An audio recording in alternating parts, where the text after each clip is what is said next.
There are desires so profound, so primal, they can tear open the fabric of reality itself. A mother's longing for a child, a yearning that echoes in the deepest chambers of the soul, can become a beacon in the darkness. But sometimes, that beacon attracts something far older, far hungrier than mere hope. This is the chilling tale of Clara, a woman in her mid-30s, whose desperate wish for motherhood became a terrifying descent into the abyss. After years of silent suffering, of empty arms and a hollow home, she finally held her miracle. Her son, Elijah, was everything she had ever dreamed of. She moved into an old house, a place she hoped would be a sanctuary for their new beginning. With Elijah nestled in his crib, Clara believed her life was finally complete. The family she had craved, the idyllic future she had envisioned, seemed within her grasp. But the peace was a fragile illusion, a thin veil over a lurking horror. The perfect life she imagined began to unravel, thread by agonizing thread, revealing the monstrous truth beneath. The first sign was the silence. A baby's cries are a symphony of life, but Elijah offered only an unsettling stillness. He stopped crying altogether, his tiny form unnaturally quiet, his gaze often blank and distant.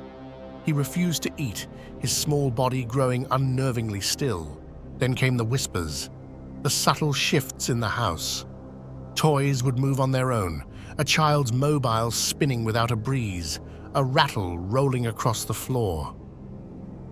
Clara dismissed them as tricks of the old house, the creaks and groans of settling wood. But the feeling of being watched, of something unseen lurking in the shadows, grew stronger with each passing day. The baby monitor became a window into a deepening nightmare. Its static-laced images revealed a horror Clara could not comprehend. Elijah would whisper to the walls, his voice a low, guttural murmur that sent shivers down her spine. His small body would contort in impossible ways, limbs twisting, his head turning with an unnatural ease. One night, a sound emerged from the monitor that froze her blood. It was Elijah's voice, but deeper, ancient, resonating with an unholy power. "Mama!" it rasped, a word of comfort twisted into a sound of pure dread. Then came the words that would forever haunt her waking hours. "He said you'd burn, just like the others." Clara was blind to the truth, lost in the fog of her desperate love. But the monitor, the whispers, the impossible contortions, they laid bare the horrifying reality for all to see.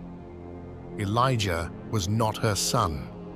He was something else entirely. The truth, when it finally struck, was a blow that shattered her world. It came in the form of a forgotten document tucked away in a box of hospital papers, a discharge form, crisp and stark, bearing a name that echoed in her heart. Stillbirth Elijah Morris. The words swam before her eyes, a cruel mockery of her deepest desire. Elijah was never alive.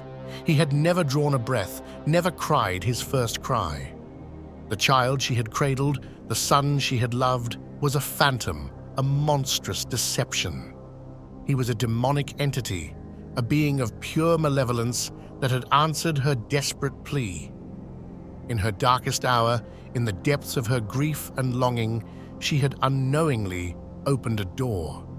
A pact had been made, a bargain struck in the shadows of her despair. Flashbacks, fragmented and terrifying, began to surface. The sterile delivery room, the blinding lights, the crushing weight of loss. And then, a shadowy figure, tall and gaunt, standing just beyond the periphery of her vision. It had been there, a silent observer, a dark architect of her torment. It had offered a miracle, a twisted answer to a mother's prayer, and Clara, in her desperation, had accepted. Driven by a desperate need to understand, to reclaim what she believed was hers, Clara sought answers in forbidden places. She found an old leather-bound book, its pages brittle with age, filled with arcane symbols and forgotten rituals. She believed she could save him, that she could somehow sever the ties that bound her son to the darkness. In the dead of night, she drew a circle of salt on the floor, its white line a fragile barrier against the encroaching dread. She began to chant, her voice trembling, the ancient words echoing in the silent house. The air grew heavy, thick with an unseen presence, the very walls seeming to press in around her. But the ritual did not save him. It merely tore away the last vestiges of the illusion. The salt circle shimmered, then dissolved into dust. The chanting faltered, replaced by a guttural growl that filled the room. The entity, her son, began to change.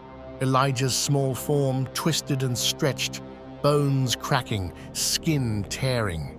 His eyes, once blank, glowed with an infernal light.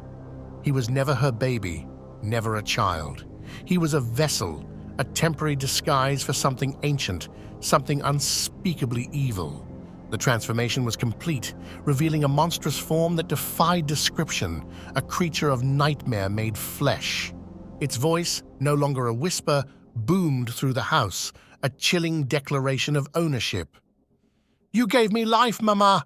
it snarled, its words dripping with venomous triumph. "I want yours!"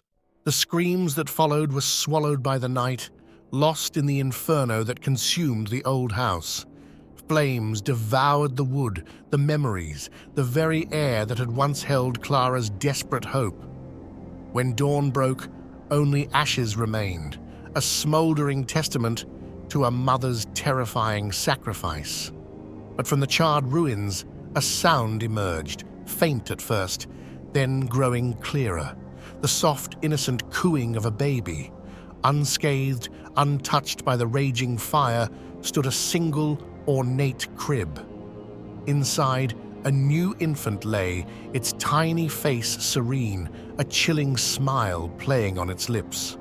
Nearby, Clara's burnt corpse lay sprawled on the scorched earth. Her arms were outstretched, frozen in a final desperate embrace, as if still cradling the phantom child that had consumed her. The cycle had not ended. It had merely begun anew. The entity, ancient and patient, waited. It waited for another woman, another soul consumed by the desperate longing for motherhood. It waited for another heart to break, another mind to shatter, another life to claim. The promise of a child, a miracle, was its lure, its deceptive whisper in the darkness. Some loves, some desires, are best left buried. For the price of unconditional love, when offered to the wrong entity, can be a terrifying sacrifice, and the cradle, once a symbol of hope, becomes a tomb.